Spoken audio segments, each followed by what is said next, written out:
नवाब साहब ने फिर एक पल खिड़की से बाहर देखा, गौर किया और दृढ़ निश्चय से खीरों के नीचे तौलिया रखकर तौलिया झाड़कर सामने बिछा लिया। मतलब नवाब साहब ने फिर एक बार खिड़की से बाहर देखकर गौर किया, मतलब अब दोबारा से उन्होंने कुछ सोचा, कुछ और दृढ़ निश्चय मतलब पक्के इरादे के साथ खीरों को के नीचे रखा तौलिया झाड़कर बिछा लिया।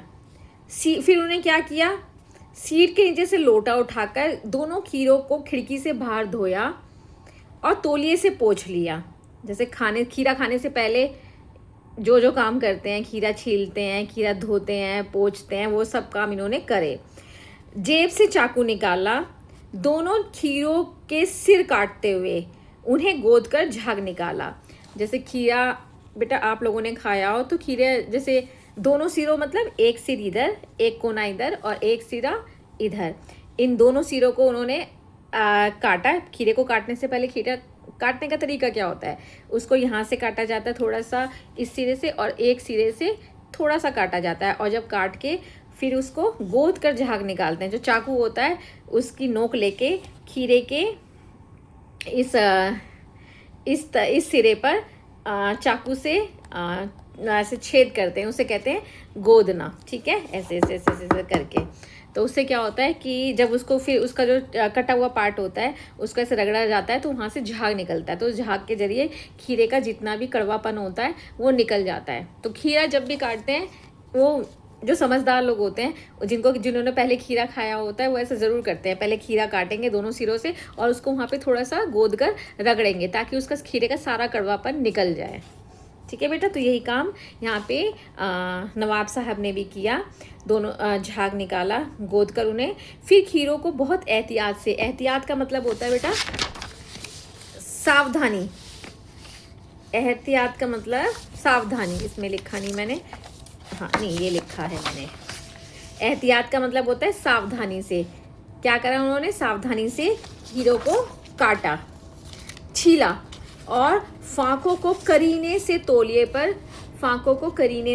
पर सजाते गए। करीने से मतलब होता है व्यवस्थित तरीके से, मतलब ढंग से। जैसे सजाना, सलाद काटते टाइम सलाद सजाते हैं, उसी तरह से उन्होंने खीरा काट के खीरे को सजाया।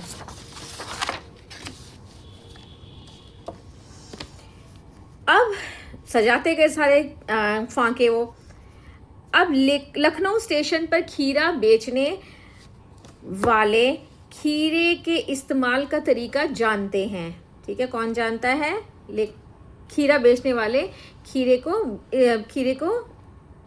किस तरह से इस्तेमाल करते हैं वो जानते हैं। क्या क्या करते हैं, खीरा काटते हैं, फांके काटते हैं और उसके ऊपर जीरा मिला नमक मिलाते हैं, पिसी हुई लाल मिर्च मिलाते हैं और ये सब प्रोसीजर करके वो ग्राहक के सामने पेश कर देते हैं।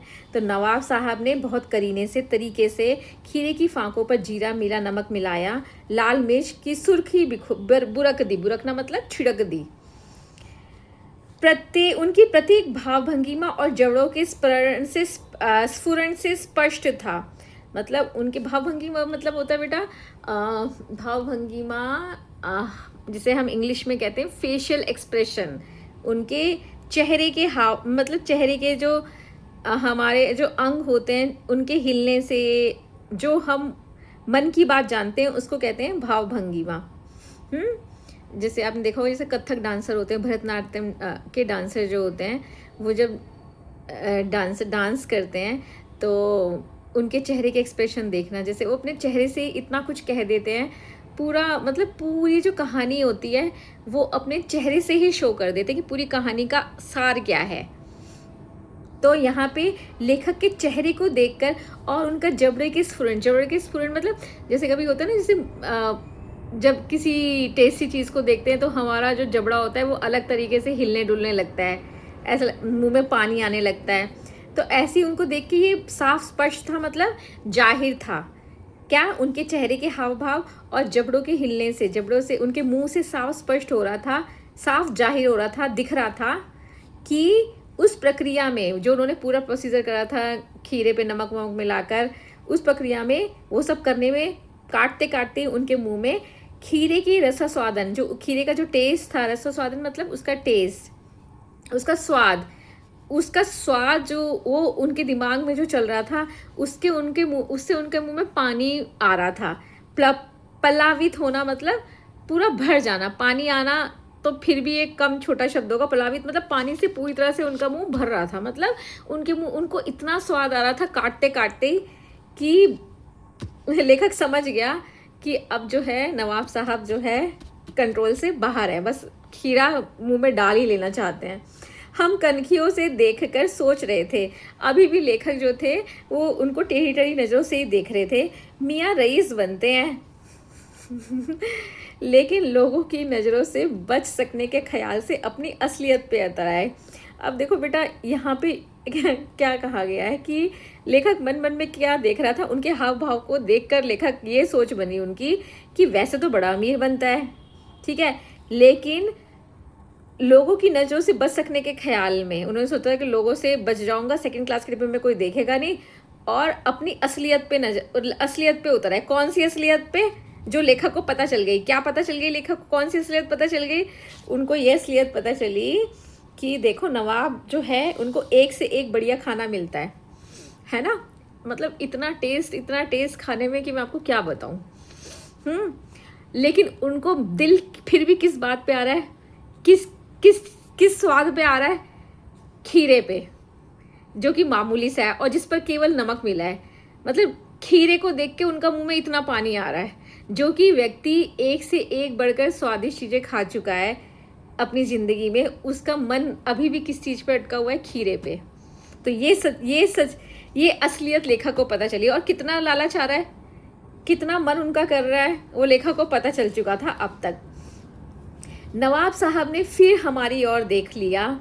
वल्ला शौक कीजिए, लखनऊ का बालम खीरा है। उन्होंने फिर एक बार ही बोला कि शौक कीजिए, मतलब आप लीजिए प्लीज़, इसका लुत्फ उठाइए। ये जो है लखनऊ का बालम खीरा है, मतलब लखनऊ का कुछ भी कह लो, स्वादिष्ट खीरा या मशहूर खीरा है।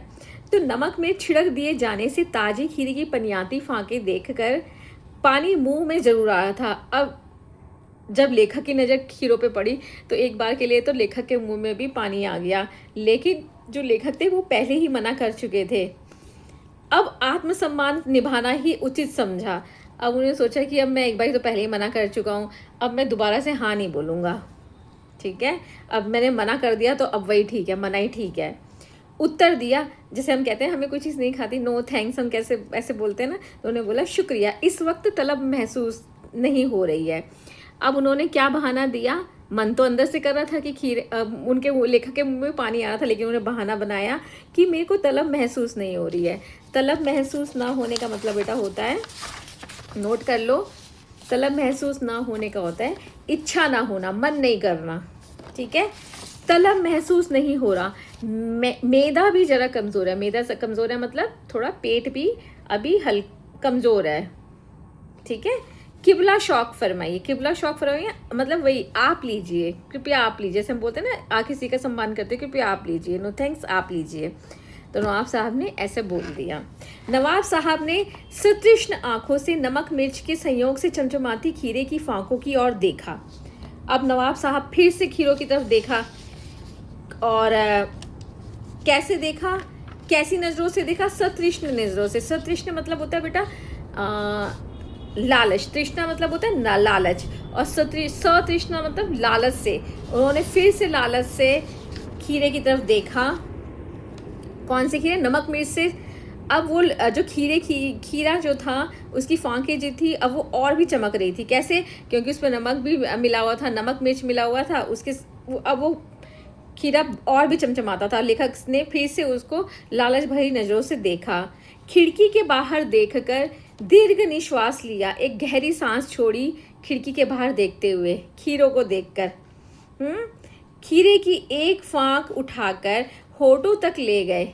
नवाब साहब अपने होठों तक ले गए खीरे को, फांक को सूंघा, स्वाद से आनंद में पलकें मूंद ली, अपनी आंखें भी बंद कर ली और स्वाद भी ले लिया।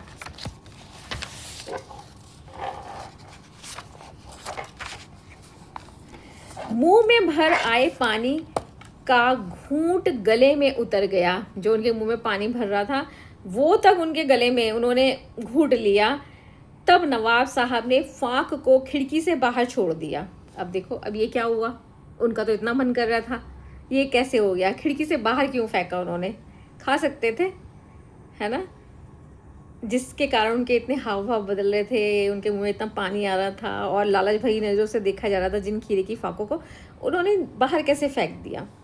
नवाब साहब खीरे की फाकों को नाक के पास ले जाकर, हर फाक को वो नाक के पास ले जाते और वासना से रसोस्वादन कर खिड़की से बाहर फेंक देते। बेटा, वासना से मतलब लालच से हर खीरे की फाक का स्वाद लेकर खिड़की से बाहर फेंक देते।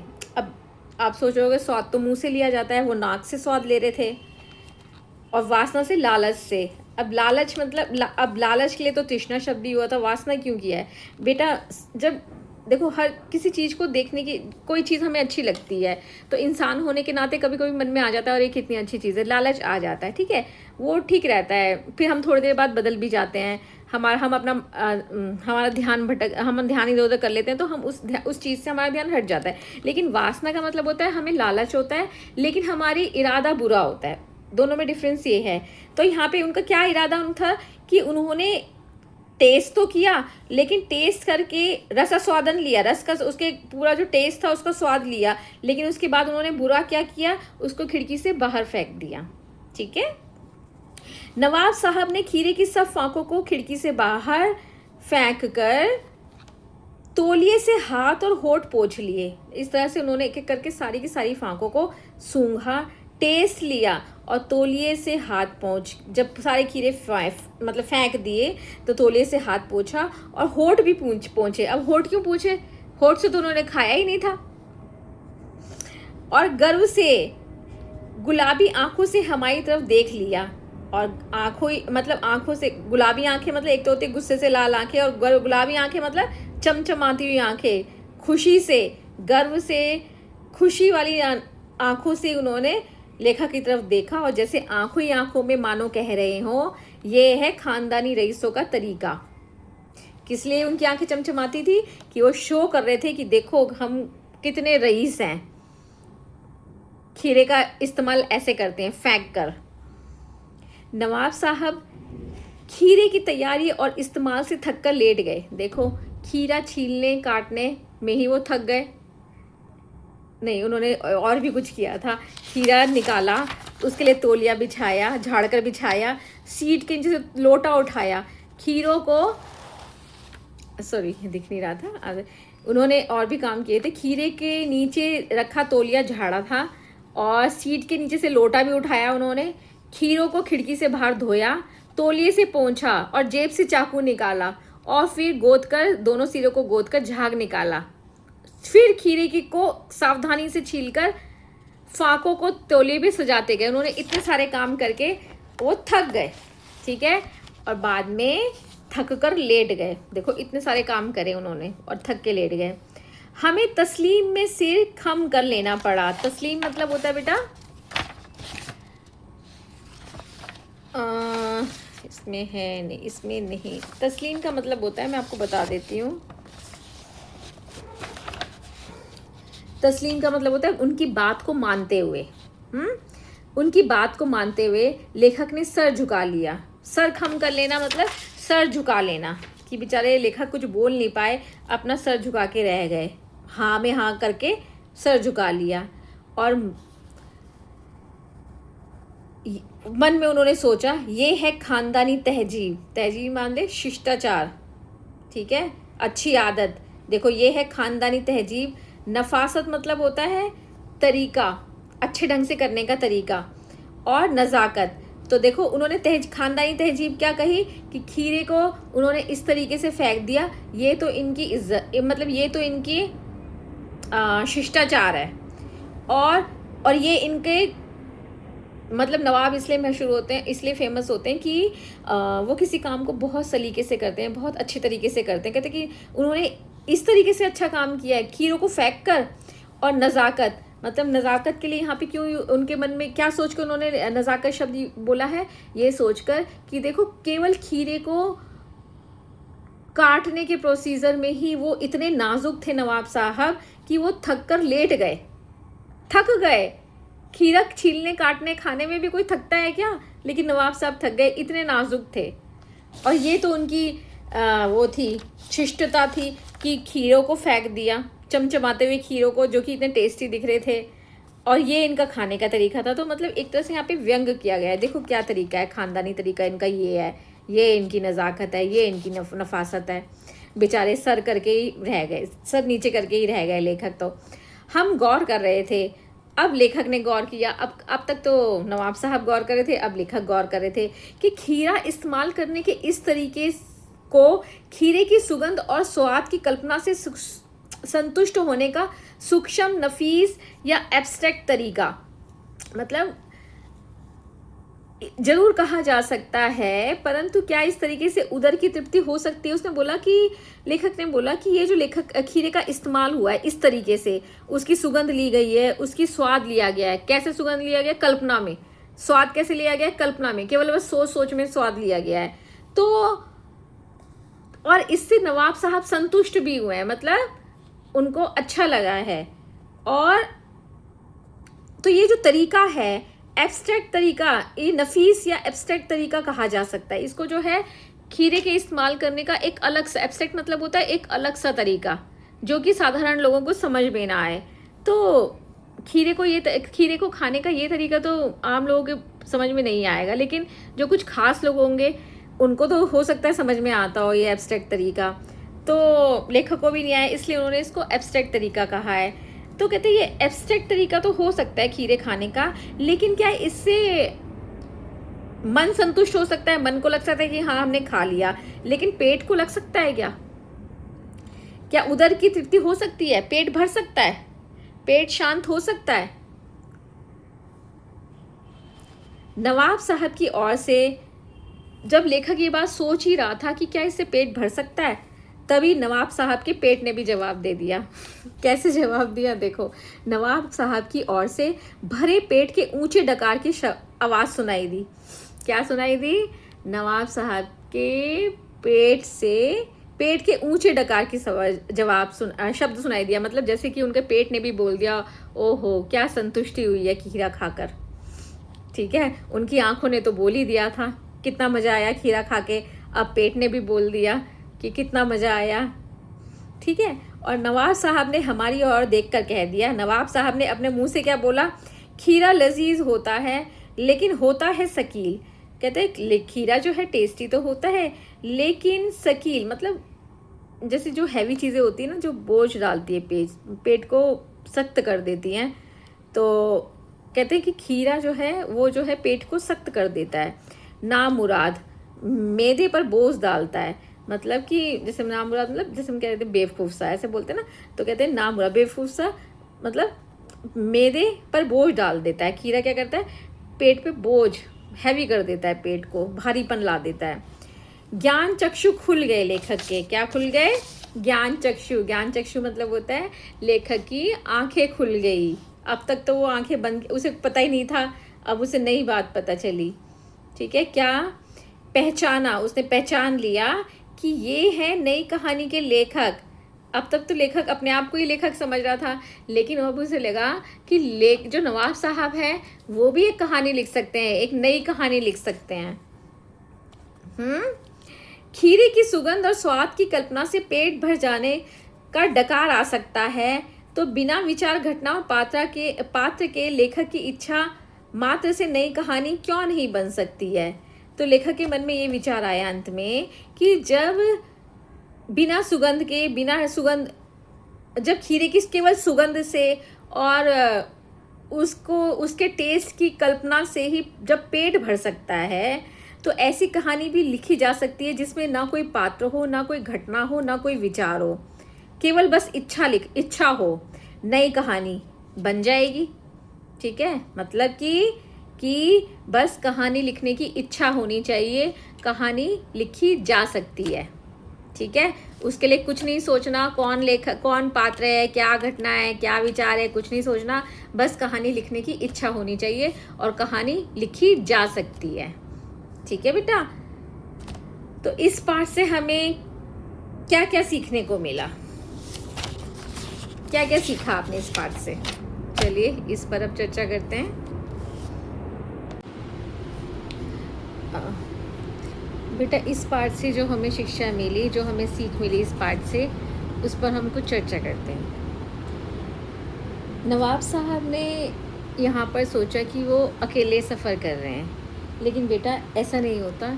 जब कोई एक व्यक्ति घर से बाहर निकलता है तो उसे ऐसा लगता है वो अकेला निकल रहा है, लेकिन उसके साथ कौन होता है? उसके साथ होता है उसका पूरा परिवार, उसका पूरा ख़ानदान, उसका विद्यालय, उसका शहर, यहाँ तक कि उसका देश।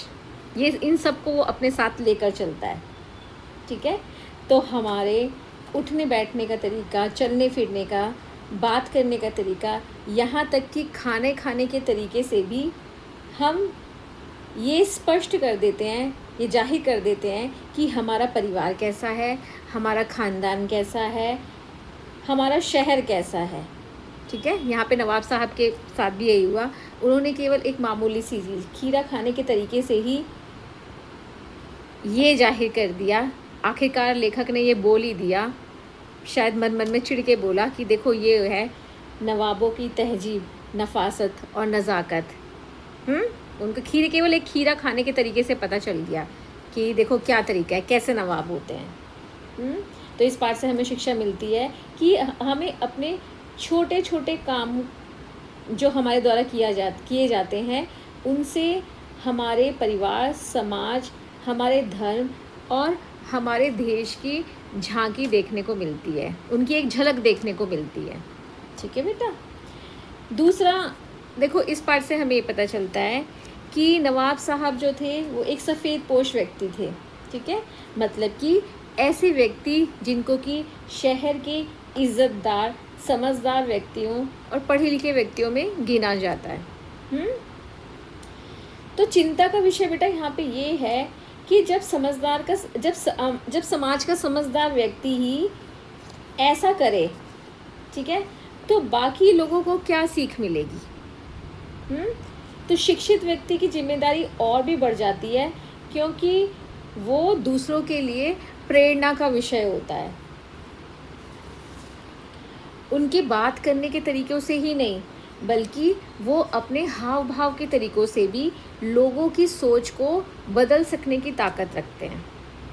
एक समझदार व्यक्ति में, एक पढ़े लिखे व्यक्ति में इतनी ताकत होती है कि वो सामने वाले की सोच तक बदल सकता है, केवल बोल के ही नहीं, अपने हाव भाव से भी। तो दूसरी शिक्षा हमें यहाँ पे ये मिलती है। तीसरा इस पार्ट में हमें देखने को मिलता है कि दिखावटीपन, बनावटीपन और झूठ। यहाँ इस पार्ट में क्या झूठ था? पेट भर जाने का झूठ। पेट भर जाने की इस कहानी में दिखाया गया है, पेट भर जाने का झूठ, ये सब दिखावापन, बनावटीपन, झूठपन, ये सब क्या है? समाज के लिए एक बहुत बड़ा खतरा है। क्यों? क्योंकि जब समाज में ये सब चीज़ें होने लगती हैं तो लोगों का एक दूसरे के ऊपर से विश्वास उठ जाता है, ठीक है। लोग एक दूसरे पर विश्वास नहीं कर पाते। फिर कहाँ गई लोगों की ईमानदारी? किसको ईमानदार समझा जाएगा? अगर नवाब ही सच्चे और अच्छे ना हो, ठीक है, अगर नवाब ही सच्चे और अच्छे नहीं होंगे तो शहर में ईमानदार कौन ही बच जाएगा? कौन बचेगा फिर शहर में ईमानदार? कैसे चलेगा ये देश? कैसे चलेगी हमारी आने वाली पीढ़ियाँ? झूठ के सहारे, झूठा पेट भरकर। तो ये सब बातें जो हैं, लेखक हमें यहाँ पे सोचने के लिए मजबूर कर रहा है। तो इस पार्ट को हम यहाँ पे ही अंत करते हैं बेटा। इस पार्ट को, इस वीडियो को शुरू से अंत तक देखें और ये पार्ट को अच्छी तरह से समझें। अब मैं इस वीडियो को यहीं समाप्त करती हूँ। तब तक के लिए बेटा स्वस्थ रहो, मस्त रहो, खूब अच्छे से पढ़ाई करो, पूरा मन लगा के, पूरे जोश के साथ, ठीक है। Love you all, God bless you, bye bye.